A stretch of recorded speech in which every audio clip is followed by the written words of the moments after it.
Buenas tardes, Carmen. En realidad, localmente me dicen Jorge Wirt, Sí, en mi lugar de origen, sur sí. de la provincia de Buenos Aires, me dicen Jorge Wirth. Es un apellido de origen alemán y la W. Bueno, ¿y a vos cómo te gusta que te digan? No, a mí me gusta Jorge Wirt, en realidad como me dice la gente en ¿Cómo te general. dicen? Bueno, Sí, sí, sí. bueno, muy bien, te vamos a decir Jorge Wills entonces. Bueno, Sí, muchas sí, sí. gracias por brindarnos esta charla sobre Huerta vas a hablar hoy, ¿verdad? Y varias cosas, varias Bueno, cosas. Es un gusto para mí en representación de la Asociación Amigos de la Jardinería de Neuquén y en realidad sobre huerta y sobre por ahí las tareas que se pueden realizar en el jardín. Uno a veces piensa que el otoño no hay mucho para hacer más que sí juntar que hay, hojas hay mucho trabajo. y hay mucho trabajo. Y en realidad, si bien el otoño está dado por el equinoccio de otoño, que todavía no llegamos, digamos, en, en nuestra latitud, el otoño ya empezó, digamos, ya empezaron los procesos fisiológicos en las plantas para guardarse, empezar a hacer reservas para pasar el invierno, juntar azúcares para no helarse, y ese proceso ya empezó cuando comienzan las noches frescas que tenemos en el valle. A partir del 20 de febrero, ahí comienza ya todo el proceso de preparación para el invierno, porque el otoño básicamente es eso, es una transición para poder sobrevivir el invierno y prepararse para la primavera. Y hay varios mecanismos en las especies vegetales para prepararse esos procesos. Algunos sobreviven con hojas, otros sin hojas, otros directamente muere la planta y sobrevive a través de la semilla. Ujú. Entonces tenemos como diferentes mecanismos y en función de esos mecanismos son un poco las acciones que nosotros vamos a tomar para prepararnos también nosotros con el verde para pasar el invierno. Y si vamos un poquito a la huerta, es buen momento para hacer toda la siembra de las especies que nosotros vamos a cosechar, algunas en invierno y otras en primavera. Hay verduras, en este caso son todas anuales, las que vamos a proponer plantar ahora. Estamos ya en el límite, prácticamente nosotros podemos comenzar con la plantación de otoño a partir de mediados de febrero, que todavía tenemos temperaturas muy altas en el suelo, Ujú. entonces nacen muy rápido, se desarrollan bastante bien y prácticamente quedan estáticas durante todo el invierno. Lo cual algunas nos permite consumirlas durante el invierno y otras tenemos que sí o sí esperar Ajá. a los primeros días largos de agosto, septiembre que empiezan a florecer como para producir. Jorge, Y antes de este proceso de siembra, ¿es necesario hacer movimiento de tierra, abono? sí, en general nuestros suelos son bastante pobres, Mm. en general, sobre todo los suelos de las ciudades. Los suelos por ahí de las chacras no, porque están trabajados desde hace muchos años y hay muchas intervenciones con materia orgánica, pero en los suelos de los jardines, en el perímetro de las ciudades, son bastante pobres. Entonces tenemos que incorporar compost, materia orgánica de diferentes tipos, como digamos el compost doméstico que hacemos en la casa, Mm. como guano de algún tipo de animal, como lombricompuesto, todo el material que vamos a recolectar ahora cuando comienzan a caer las hojas. Las hojas son un buen elemento para compostar y utilizarlos en la huerta y en el jardín. Y voy a hacer un paréntesis acá porque esto sí es de otoño. Todo lo que es la recolección de hojas no es un bien muy preciado que debemos guardarlo en algún rinconcito, porque si bien es algo muy voluminoso, nunca quemarlas. A nosotros No, las cenizas está no prohibido nos quemarlas. está prohibido, pero bueno, dentro de las tareas que se hicieron culturales en el valle, era muy común Quemarlas, quemar claro. las ramas de poda, durante tantos años quemar cubiertas, por ejemplo, para Mm. la defensa contra helada. Entonces tenemos que minimizar eso para minimizar justamente la huella de carbono. En la medida en que nosotros fijamos es ese carbono a través de las hojas, lo descomponemos en forma natural, podemos utilizar todos los beneficios que traen, todos los nutrientes, y le damos vida al suelo. El suelo en sí no tiene mucha vida, pero cuando le empezamos a meter materia orgánica de cualquier índole, comienza a tener vida, empiezan a haber tantos bacterias como hongos, como las larvas de los insectos, y cuando ese equilibrio se establece, el jardín empieza a ser mucho, el jardín, la huerta, empieza a ser mucho más sano. No tenemos que hacer tantas intervenciones químicas para el control de plagas, digamos, hay como un gran autocontrol. Claro, claro. No, y además, bueno, yo siempre digo, ¿no? El agua es fundamental. Donde hay agua, hay vida.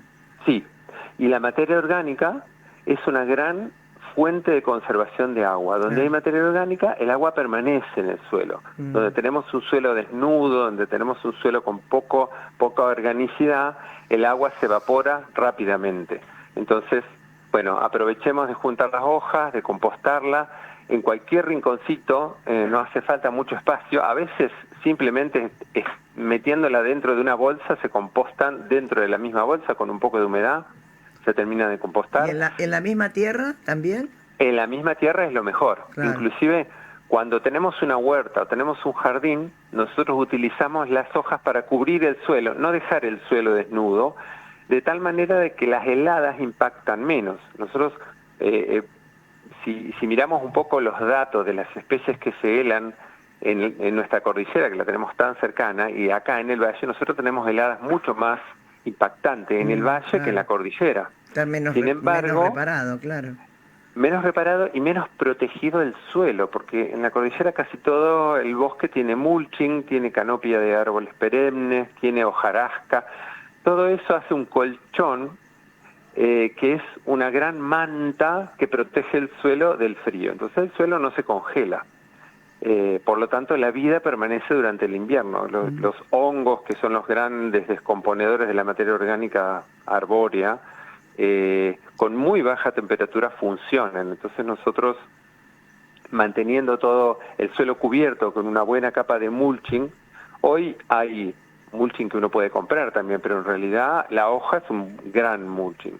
Entonces esa capa nos va a permitir conservar el agua, que crezcan menos malezas, aprovechar la materia orgánica que tenemos, devolverle al suelo nutrientes y protegerlo del frío. Jorge, ¿cuánto tiempo demoran esas hojas que ponemos para compost y qué proceso natural siguen y cómo las podemos ayudar? En realidad depende de varios factores. Depende de la temperatura, porque si las temperaturas son medias o altas estoy hablando de entre 15 y 24 grados, se descomponen rápidamente, muy rápido. Pero a su vez también depende de la colonización de hongos que tenga el suelo. En general en los suelos hay hongos naturales que se encargan de descomponer las hojas e insectos, el bicho bolita, por ejemplo, tan conocido que lo tenemos en todos lados. Sí. Si hay hojas muertas, va a consumir hojas muertas. Cuando ya no quedan hojas muertas, van a consumir hojas vivas. Entonces es un elemento importante para disgregar esa hoja, es el bicho bolito, que por ahí nos molesta cuando no tenemos mulching, pero cuando tenemos mulching es muy útil. Claro, tal cual. La cantidad de hongos que hay del suelo se reproduce más y además fija las hojas. La micorriza que encontramos en los terrenos que son orgánicos, que es muy común, por ejemplo, uno va a la cordillera, pisa un tronco y está todo podrido, y son maderas por ahí muy nobles. Por ejemplo, un ciprés de la cordillera que se utiliza por la nobleza de la madera, cuando está en el bosque se descompone en cosa de un año el tronco, pero es porque tenemos una capacidad de descomposición dada por la gran población y variedad de hongos que hay en el bosque. Yeah. En los jardines pasa lo mismo. Si nosotros tenemos mucha materia orgánica, mucha hoja, mucho palito, se genera tanta vida que la descomposición se acelera. Y ahí un poco voy a la pregunta tuya. Si nosotros tenemos esas faunas, tenemos esa micorriza, la descomposición va a ser rápida a pesar de tener temperaturas bajas. Si no la tenemos, se establece, lleva un tiempo. Con los manejos reiterados de mulching, logramos que automáticamente se establezca y después funciona perfectamente bien. Y después, Pero además ¿cómo lo distribuimos? ¿Dónde lo ponemos? en general se utiliza donde hay tierra pelada, por ejemplo, donde nosotros hacemos una fila de acelga en la huerta y le sacamos los yuyos para que no compitan con la acelga. En todo el sector que tiene tierra pelada le hacemos una capita de mulching de hoja, puede ser de pinocha, por ejemplo, la pinocha, que es muy común verla, la hoja de pino en el Parque Norte, además tiene una capacidad herbicida, digamos, la hoja de pino, todos sabemos que abajo de los pinos no crecen malezas. No. Bueno, Y abajo del pino tampoco.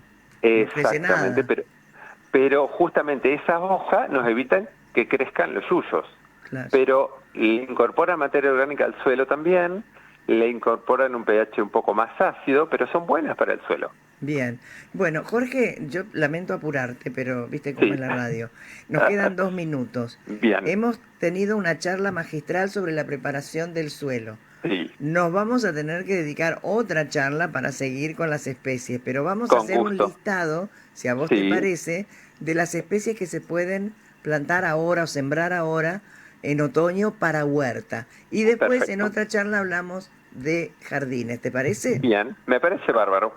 Vamos ahí sin perder tiempo, les cuento un poco. Todas las hortalizas de hoja se pueden sembrar ahora. En realidad se pueden sembrar antes, podemos empezar en febrero. En nuestra latitud podemos empezar en febrero.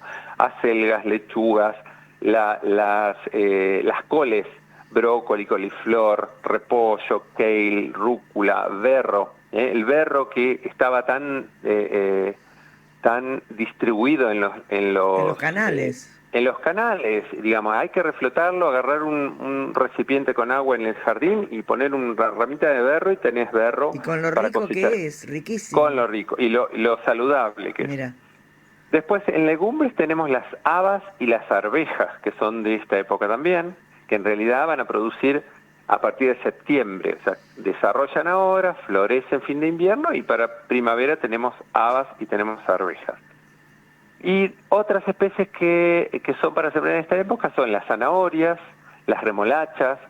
Es un muy buen momento para que no se nos semille. Si nosotros las sembramos en primavera, para diciembre estas especies le dan semilla, entonces no tenemos ese bulbo. Los rabanitos son plantas fáciles. Tenemos un pool de especies un poco más acotado para esta época que para el de la primavera.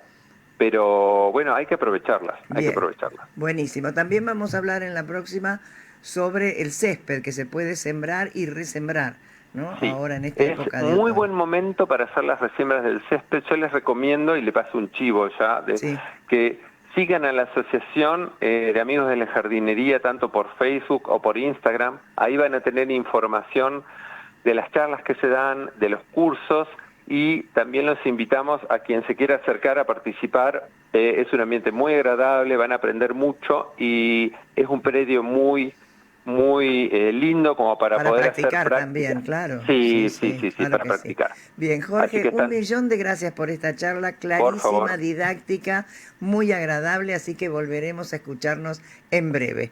Muy bien, un gusto para mí. Un lindo fin de semana, buenas tardes. Igualmente, gracias, Carmen. Adiós.